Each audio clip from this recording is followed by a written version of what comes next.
Hi everyone, thanks for joining us. I'm Ant Reynolds-Lene and I'm a senior writer on the world building team. Hi there, I'm Maisie and I'm a concept artist on the world building team.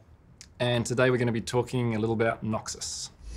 Noxus is a massive, massive, expansionist, aggressive empire. It's constantly moving its borders out. It's actually one of the biggest empires in Runeterra, as well as one of the oldest.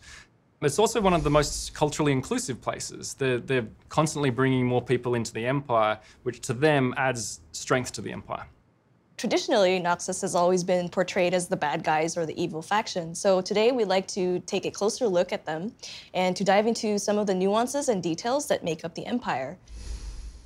Noxus is situated on land that's very arid and devoid of resources, which makes it hard for them to grow any crops.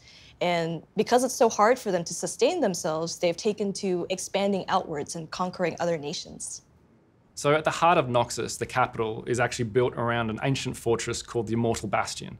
So the Immortal Bastion was actually a castle that was built by Mordekaiser way, way, way in the past. He was a tyrant, and all these different barbarian tribes that lived in the area actually combined their forces to overthrow him. And once they finally overthrew him, they took the Immortal Bastion as their own, and that is what started the Noxian Empire. So Noxus is truly huge. It's expanded in all sorts of different areas. So in the north, it's expanded up towards the Freljord, pushing into the Freljord up there. In the south, it's pushed into Shurima. It's actually taken over a whole bunch of the northern Shuriman cities. It hasn't taken on Piltover or Zorn yet. It's neutral with those guys. It uses that as a trade port, but you can tell that in the future they might be taking a bit more interest there. To the east, they had an attack against Ionia, but that did not go so well. But you know it's only a matter of time before they try and push their border back out that way. So Noxus doesn't always conquer their territories violently. In many cases, some of these cities tend to want to bend the knee to Noxus because they get great benefits in trade and protection. As an example of assimilation, here's one of a northern Shuriman harbor where Noxians have, instead of taking over the city, set up this port of call and enclave where they've started to live amongst the locals and take on some of their customs. The governor of this harbor has taken to wearing Shuriman clothing, even though he's from Noxus, in order to gain favor with the locals. Noxians value strength over all else.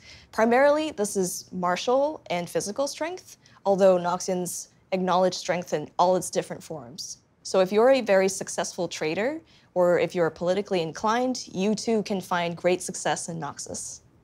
Noxus's view on strength is exemplified by a notion that they call the Tripharics.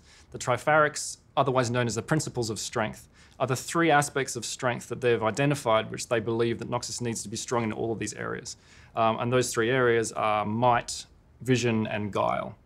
Their idea is that they need to be strong in all of these, and if they're weak in one area, it can actually bring the whole of Noxus down.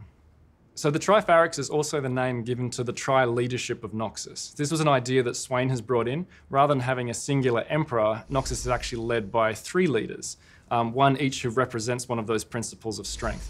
So you've got Swain, who represents vision. You've got Darius, who represents might, who is the leader of the military side of things, and an unnamed, sort of faceless figure who represents guile.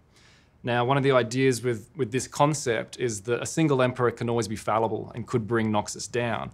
But if you've got three leaders there, they can each hold each other more accountable. Noxus is a faction rife with symbology, and so the Tripharics is very commonly represented throughout the empire. One of these instances is through the Noxian crest. If we look at the Noxian crest, the eyes represent vision, the pillars at the bottom represent might, and the blades represent guile. Within the empire, the Tripharics is also represented by its architecture, such as this Noxian tower, which shows the three pillars of strength. In much of Noxus, people tend to build homes and structures that are imposing and commanding to reflect their belief in the principle of might. When Noxus goes to war, it's very different than a place like Demacia going to war. Demacia is very uniform, very regimented. Noxus is very different from that. It's not chaos, but they see strength in all the variety and diversity of the different ways its warbands fight. War Masons are a distinct branch of the Noxian military, and they scout ahead and are responsible for engineering feats such as bridges, structures, anything that the Noxian army might need to expand outwards. Of all the warbands, the Trifarian Legion is the most elite and the most feared. It's led by Darius himself, and they're so named to reflect the core principles of Noxus. Many warriors from the other warbands would give an arm and a leg to be part of this legion. Aside from having a really large army, Noxus is also very open to experimenting with new things and constantly adapting and changing as new ideas and people flood into the empire. So one of the new technologies that Noxus is experimenting with are black powder weapons. And they've also been taking an interest in Piltover and Zon due to the high levels of technology found there. Magic is also just regarded as just another powerful tool in their arsenal. So it's the kind of thing that they would be looking for different mages to bring into Noxus to hone their powers for the betterment and strength of Noxus. It's the kind of place where they might embrace things that other cultures might have a few more taboos around. As an example of that is like bringing Scion back. They would just see this as a great thing for Noxus because he's this powerful warlord. Other people might be like, I don't know if you should be doing that.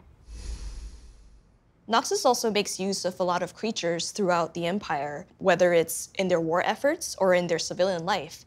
So, for example, they might have living battering rams or beasts of burden that pull their war machines. And in daily life, they might have a drakehound, especially if they're rich and noble, as a display of wealth and power. We hope you guys enjoyed this look into Noxus. And if you'd like to know more, we have new art and new bios on Universe, so please check it out. Thanks for watching. Thank you.